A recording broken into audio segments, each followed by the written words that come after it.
Hoy vamos a ver el estándar 80, que son las actuaciones del presidente Suárez para traer la democracia a España.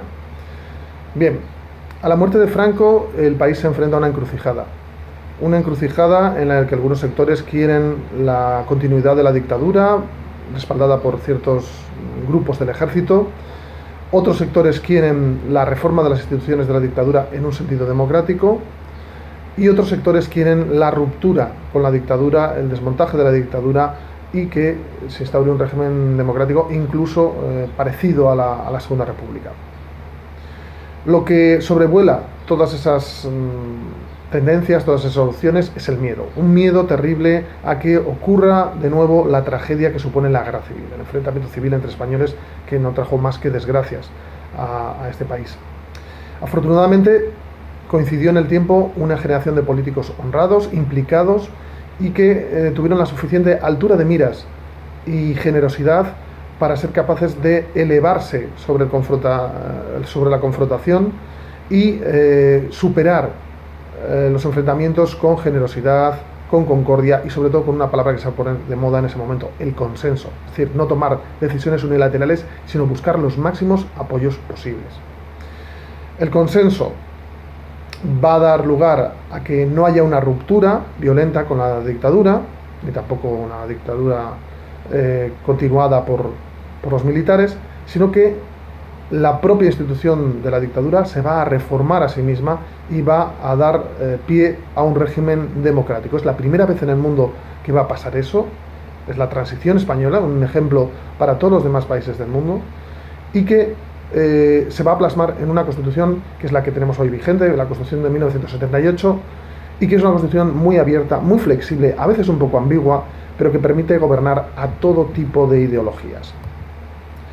El 22 de noviembre de 1975 el rey don Juan Carlos comienza su reinado y sus inicios, sobre todo a través de sus discursos, son poco prometedores.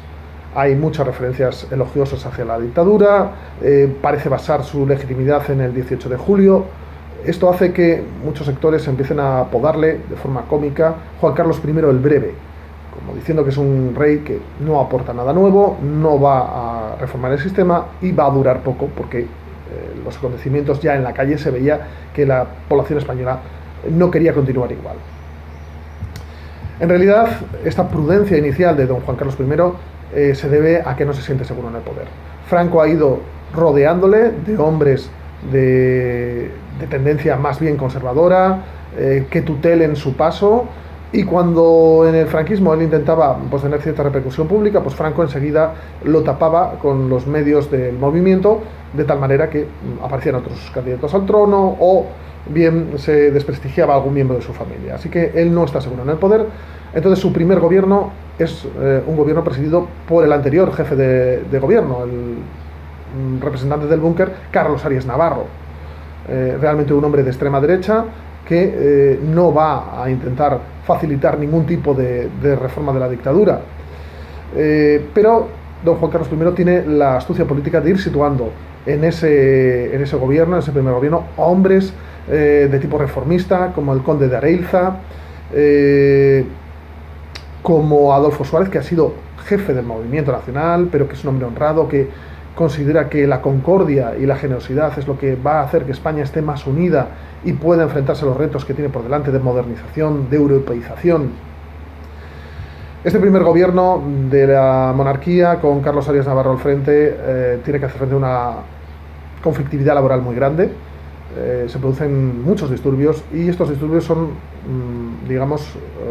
refrendados de la forma que la dictadura solía hacerlo, con grandes cargas policiales, con represión. El caso es que se van a producir dos hechos gravísimos de orden público, aparte del terrorismo que estaba en esos momentos en pleno auge, que son la matanza de 7 manifestantes en una huelga en Vitoria, que se habían refugiado en una iglesia y que son primero gaseados y después disparados por la policía armada, y por otro lado los sucesos de Montejurra, donde carlistas de extrema derecha matan a 2 carlistas del partido oficial que desde los años 60, con Sisto de Borbón y Parma, se habían vuelto tendentes a una teoría política mucho más izquierdista. Esto va a hacer que Arias Navarro cese en el gobierno, va a ser obligado a cesar, y se nombre presidente del gobierno a Adolfo Suárez. Adolfo Suárez es un hombre providencial en ese momento, porque él viene del Movimiento Nacional, ha sido secretario general del Movimiento Nacional y también ha sido director de Televisión Española, es decir, parte del régimen confía en él, cree que es uno de los suyos, pero realmente lo que le encarga don Juan Carlos a Adolfo Suárez, y Adolfo Suárez parece muy de acuerdo en llevar adelante, es la democratización de España, es la reconciliación entre españoles. Así va a establecer conversaciones con líderes, con los diferentes partidos políticos ilegalizados, el PSOE, el PC, con los líderes de los sindicatos, comisiones obreras, UGT, y así, poco a poco, Suárez va a mostrar sus planes. Sus planes se plasman en la llamada Ley de Reforma Política, importantísimo saberse este nombre. La Ley de Reforma Política lo que va a hacer es proponer a las Cortes franquistas que vayan abriendo paso a la legalidad a todas aquellas organizaciones que hasta este momento son clandestinas y que ellas mismas voten su disolución y su conversión en un régimen democrático. Esto parecía un suicidio político para Suárez, pero sin embargo, gracias a su habilidad, también al prestigio del rey, que va siendo cada vez una figura más de consenso, una figura más que concita el acuerdo de todos los españoles, va a conseguir que en noviembre de 1976 las propias Cortes franquistas voten el final de la dictadura y posteriormente que un referéndum, siguiendo también la Ley de Reforma Política y la costumbre de la dictadura franquista, lo refrende. Suárez va a afrontar años difíciles. Los grupos de ultraderecha van a intentar desestabilizar el país. Se produce la matanza de los abogados de Atocha, entre los cuales, por ejemplo, estaban amigos y conocidos de la anterior alcaldesa de Madrid, Manuela Carmena. Grupos de extrema izquierda como los Grapo realizan atentados y secuestros muy sonados. La banda terrorista ETA realiza sus campañas más duras a partir del gobierno de Suárez. Realmente el movimiento que se produce de desestabilización alrededor de los gobiernos de Suárez es terrible.